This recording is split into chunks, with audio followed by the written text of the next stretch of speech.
It was created by some of the greatest minds in gaming. Well, Keiji Inafune is best known for his Mega Man series. He's put in a lot of time and effort into his Mega Man games. And built upon a genre made famous by evil. Onimusha really extended the Resident Evil formula or the template. Its creation rivaled the production of Hollywood movies. Onimusha's budget was huge. We actually tried to do something that had never been done before. I figured this was a game that really needed music on a large scale. It really needs something powerful. It looks real when you see it and looks like a Hollywood film. But the road wasn't always clear. He wanted a real epic feel to the game, and he really didn't think the PlayStation was powerful enough. But they overcame those obstacles, and its success was huge. It's this very cool universal game that most games don't really have. It was one of the first million-selling games on the PS2. This is how a gaming dynasty was created. This is the history of Onimusha.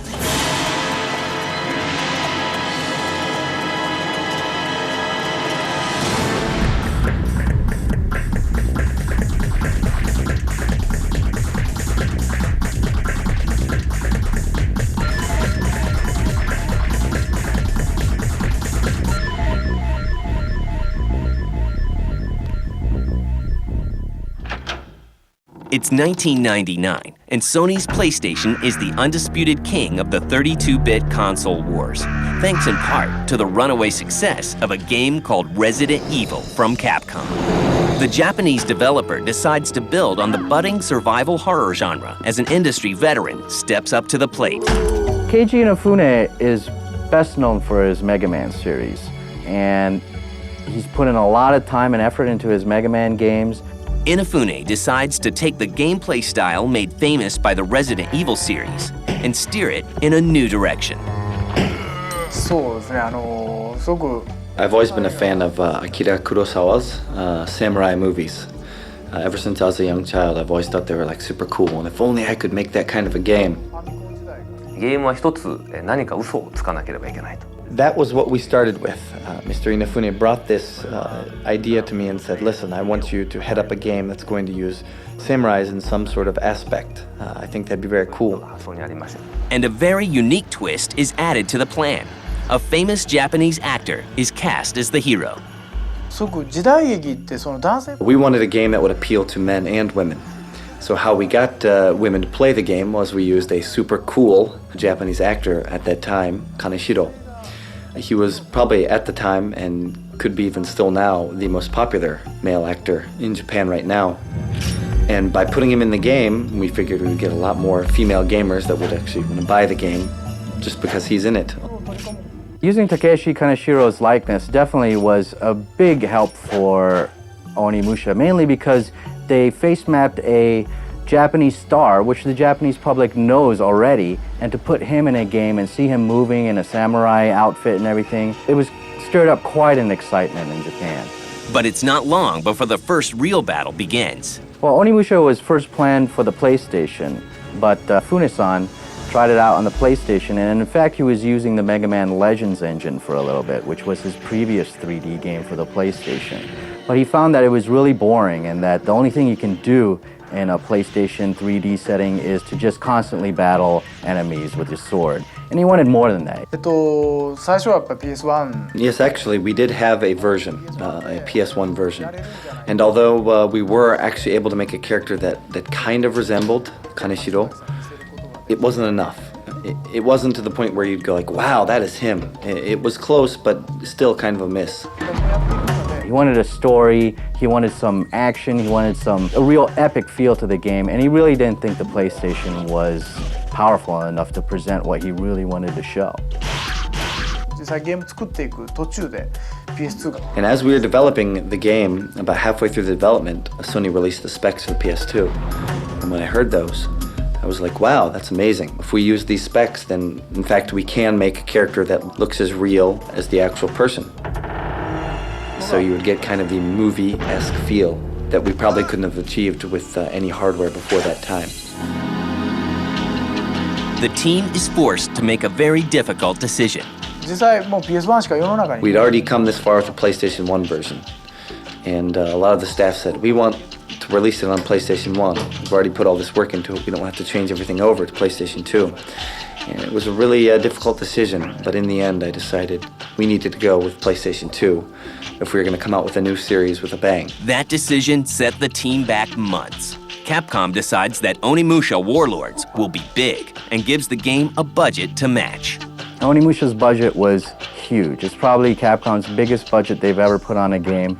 And in fact, it put a lot of pressure on Keiji Inafune to deliver a Class A title. The pressure is on. Changing platforms has pushed back the schedule, and working on a new platform presents its own set of challenges. But the team at Capcom is committed to making the game a hit. Originally, the game was designed based on the feudal, the Warring States Japan era and the samurais that existed then. That was the start of the game, the base that the game was founded upon. Those are the roots, I feel, of Onimusha that need to be protected in the future. いろんなやっぱりお城に行ったり So I went to a lot of different castles, a lot of temples. I visited Kyoto, which is the most traditional city that has probably the most historical artifacts and locations remaining. And the storyline for Onimusha is fully fleshed out. 織田信長が統一寸前 It's the story during the warring feudal states era in Japan.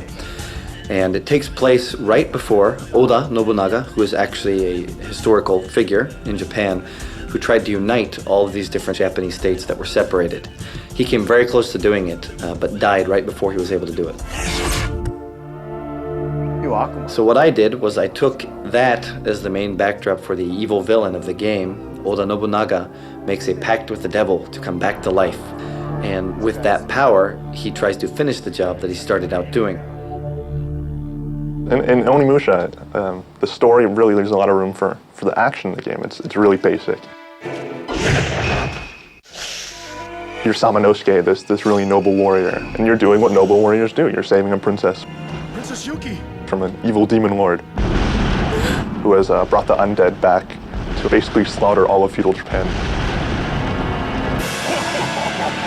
You're the last hope, essentially. The team at Capcom now has a base to build a game on, but the hard part is just beginning.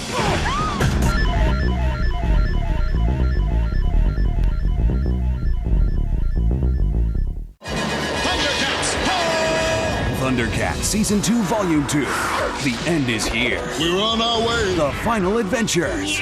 All 31 episodes on 6 discs. Don't miss the epic finale. Thundercats on DVD today. So, where do you think this guy should move? I'd say this way. And let's make sure that sound effect we used in the last level fits in here too. This one? Yeah. You know, I'm so glad I got into game design. It's cool to be able to create the kind of games that we play. I know what you mean. And the training at Collins College takes less time than most people might think. Can you believe we get paid to do this? For a complimentary DVD, call 888-823-0999. Operators are standing by. That's 888-823-0999. Call now. Can you really get a $150,000 mortgage for $450 a month? Now you can, with the new Secure Advantage loan, exclusively from Quicken Loans. Nothing cuts your payment like Secure Advantage, the loan that gives you the advantage of choosing an incredibly low payment month after month. Quicken Loans is allowing us to do a lot of different things we weren't able to do before. We saved about $4,000 a year. Quicken Loans is fast, friendly, and we saved a lot of money. With the Secure Advantage loan, you could cut your payment by over 50%. Take a look. The traditional payment on a $150,000 mortgage at 7% interest is $1,000. But with the new Secure Advantage mortgage only from Quicken Loans, you can select a payment of just $450 a month. That's a difference of $6,600 a year. Isn't that worth a few minutes on the phone? Make that call.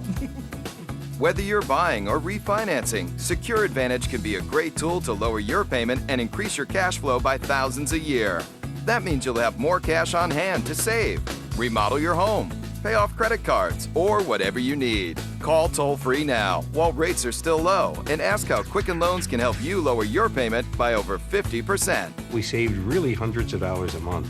And that means a lot, especially when you have kids away at school. You want to get more for your money, and that's what I got. No matter what your loan amount, Secure Advantage can make a huge difference in your payment. Whether your mortgage is $200,000, $300,000, even $500,000, your payment can be lower than you ever imagined. Call now to see how Secure Advantage could cut your payment by over 50%, whether you're buying a new home or refinancing. Quicken Loans makes it fast and easy. You can get approved over the phone and close right in your home.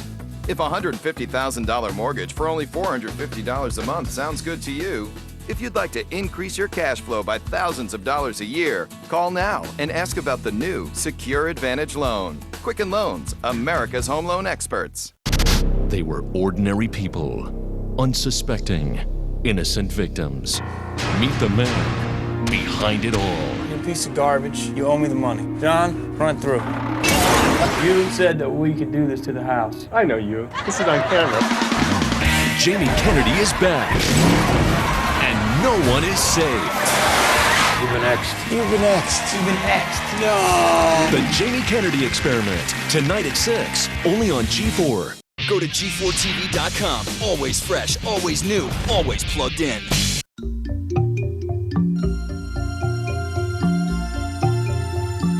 By late 1999, Onimusha begins taking shape. Resident Evil fans who have heard early previews for the game are growing more and more excited about Capcom's new offering. I guess if I had to sum it up really quickly, the Onimusha-esque nature of the game would have to be that you can slash very quickly. It's these quick battles, slashing through the enemies, a quick pace. It all feels really good because you're just slashing through one enemy, then you go to the next one, cut him down, and you just quickly proceed through the game. Onimusha really brought that extended the Resident Evil formula or the template for that game was the Gauntlet, where you could suck demon souls and essentially upgrade and do power-ups. It was quite a cool system where you could do lots of cool sword slashing moves. To give Onimusha a truly cinematic feel, Capcom pushes the envelope of game production. We actually tried to do something that had never been done before. I figured this was a game that really needed music on a large scale.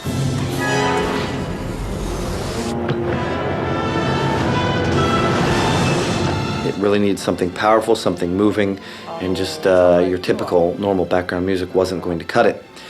So we decided we needed an orchestra, but we didn't want to just stop there.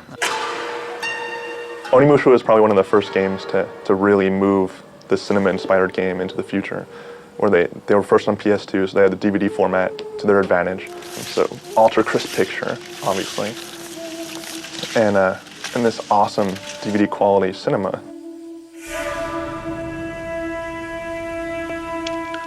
Because they went to the masters. They went to people who actually made movies. And you had the Kurosawa films, the old 1960s, 1970s black and white samurai flicks that really inspired this. And you combine that with this really cool, visceral action game. Men, fight and die with honor! So we had the orchestra upped in people to about 200-person orchestra working on the soundtrack or the opening for the game. That has never been done before. It was quite a task, but in the end, as you can see by the results of the first one, it was very powerful.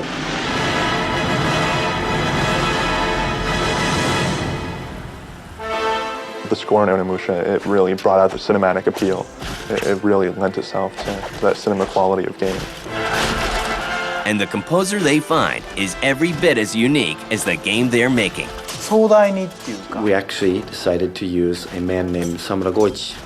And this Samura Goichi is someone who's actually very established, known, talented in Japan. He's worked on several movies. He is hard of hearing, and to come up with such an epic score like that for Onimusha is just unfathomable. Onimusha Warlords comes out on March 14th, 2001, and Capcom gets the blockbuster it wants. It becomes the first PlayStation 2 game to sell over 1 million copies and hits 2 million copies in a year, and critics are ecstatic.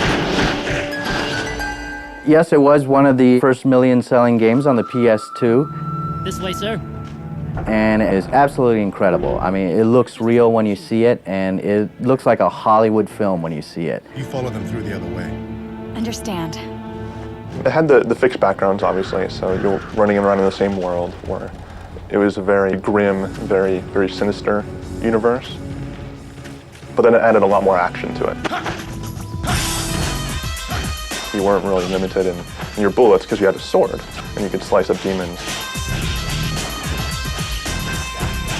So it made it a lot more visceral, a lot more fun. Onimusha was just pure, exhilarating fun.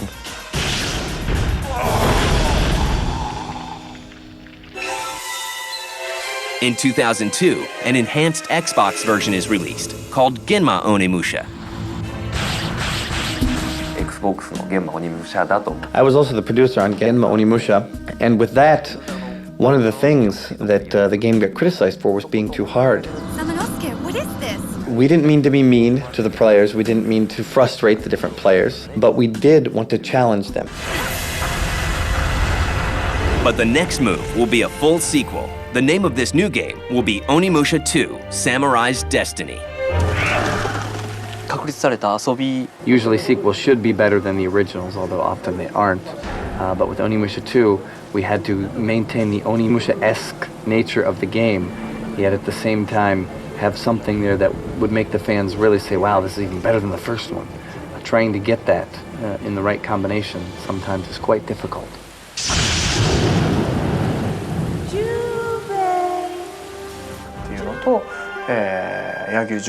In 2, the main character is Yagyu Jubei. He also stands against Oda Nobunaga. And once again, a famous movie star is used as the main character. But this time, the choice of actor presents a unique challenge. Actually, with Onimusha 2, the main character was based on a famous Japanese actor named Yusaku Matsuda. Unfortunately, he passed away due to cancer. Actually, his last movie that he did was Black Rain with Michael Douglas. And after he did that movie, he passed away, and he was a huge star in Japan. So we used someone who had kind of a similar build. We used them in the motion capture and then animated the rest around those images. And to face map him and to put him in a recent modern game, it was just unheard of. It was both controversial and exciting at the same time. But when people saw the final result, it was a formula that worked. But while a new hero and new story are added, the basic gameplay remains pretty much the same. Onimusha 2 is more just a bare-bones sequel. It didn't really step forward too much. It was just continuing the franchise where, Onimusha 2 was really closed. It was all fixed backgrounds, pre-rendered. So, yeah, Onimusha 2, just typical sequel, I would say. Onimusha 2 is released in March 2002. The game is another hit. In Japan, it sells 1 million copies in only 3 weeks. But some gamers aren't totally satisfied. Unfortunately, it used pre-rendered backgrounds, which are famous in the Resident Evil series as well. A lot of Americans didn't like it because America is a country where you need to have full 3D polygons in order to hit it big with an action game. Work begins right away on Onimusha 3, but this time Capcom plans to make some serious changes.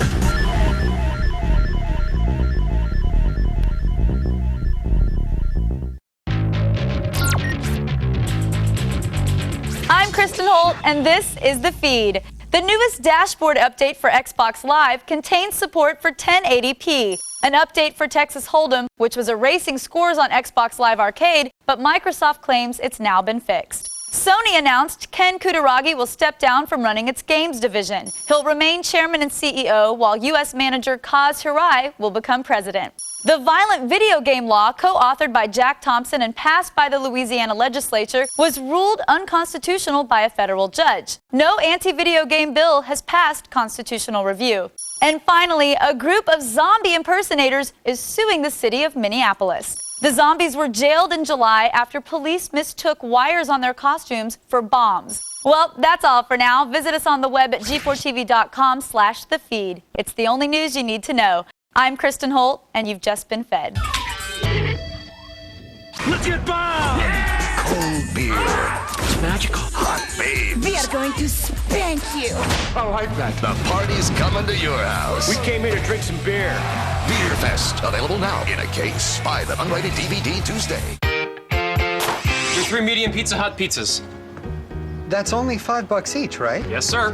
Thanks. No, thank you. Oh, yeah!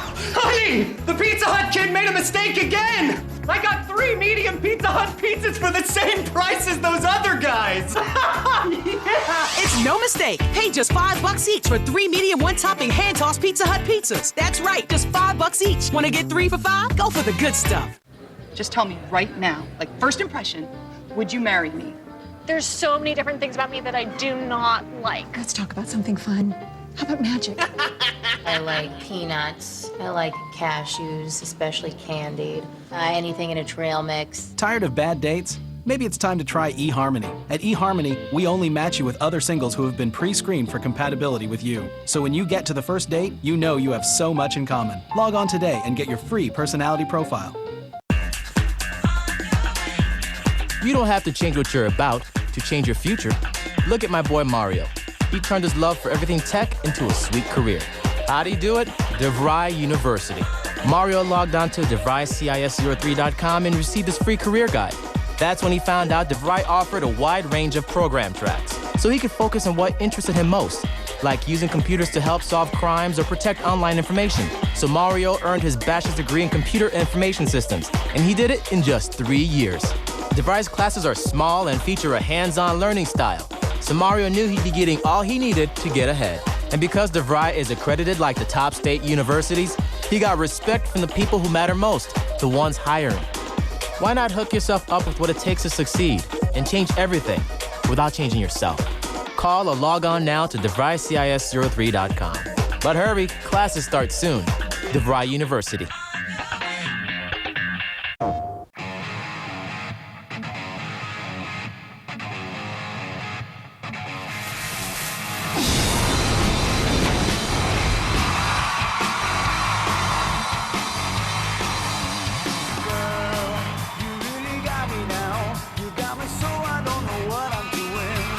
Unleash your inner rock star. Guitar Hero 2. Rated T for Teen.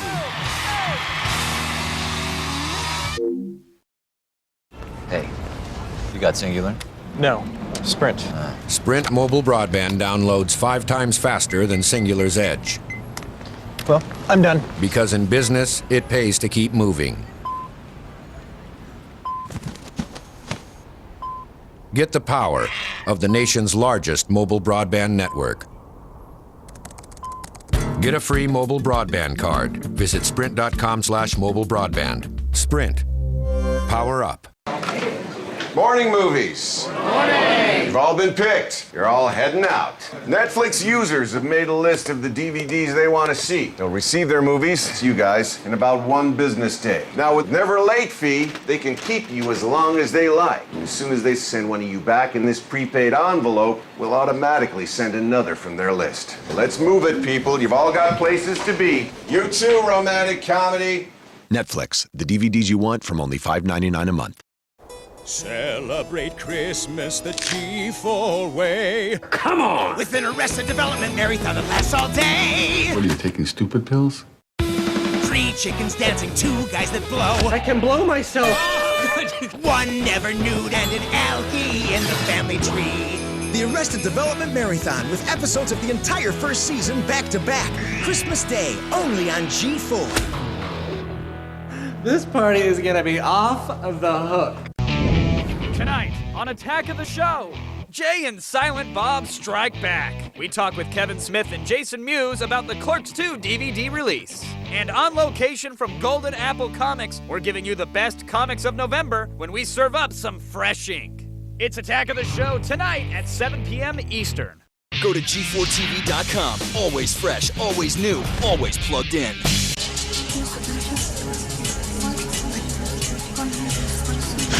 By 2003, Onimusha and Onimusha 2 are both hits, but critics aren't happy with what they consider to be a lack of innovation in the series.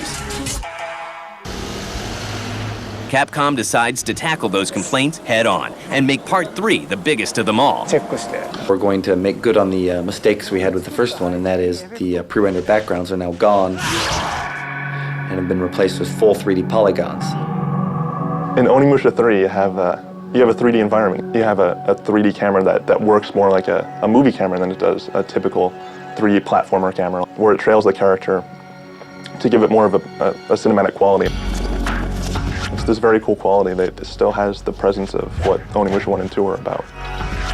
And using another famous actor for the lead role is now standard procedure. The Onimusha series has always been famous for having a famous actor in some way, shape, or form.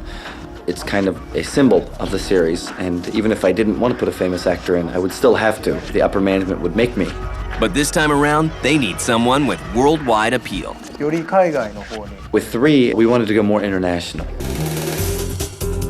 We needed somebody who was famous in Europe, America, Japan. There are very few people that fit that mold. Also, the game being set in Paris, we decided we wanted a French actor that actually have made their way to Japan and that are famous in America. Very few. Matter of fact, there's only one. That is Jean Reno. That is why we decided to use him. Using Jean Reno's likeness in the game was a big surprise, not just to the Japanese gamers, but to American gamers who have seen him in stuff like The Professional and stuff like that, and to see an actor that you recognize, because these other 2 Japanese characters, not many Americans would know, but with Jean Reno, you're definitely appealing to a wider audience, and it was a big shock to everybody. Using Jean Reno is just like any director in a movie using a star. We want him to place emphasis on the character he is being. Jean Reno is maybe a hook, a selling point, something that can get people to buy the game, and initially when they play the game, they realize, hey, I'm being Jean Reno. But that's only for about the first 5 minutes, and later we want them to actually get into the story as this character, Jacques Brun. In Part 3, Jacques Brun teams up with Samanosuke from the first Onimusha to bring an end to the threat of Nobunaga once and for all. 3 takes place using the same character that was in number 1, Samanosuke. And Samanosuke follows Oda Nobunaga all the way to Honnoji Temple. He tries to finish this long climactic battle. So number 3 wraps it all up as Samanosuke fights Nobunaga for the final time. To bring these 2 heroes together, a little bit of science fiction is brought into play. You have this little time travel element.